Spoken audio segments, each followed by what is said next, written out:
Hello Resin Drops. I'm just going to use a little bit of mica powder in here.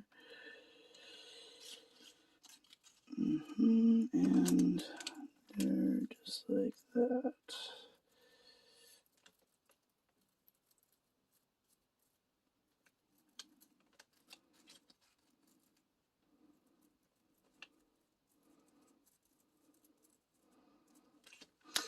Perfect.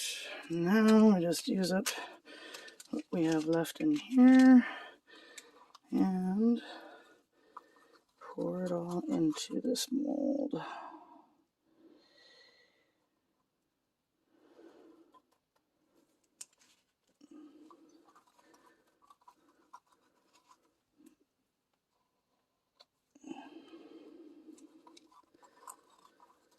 This should be a cute sparkle cat.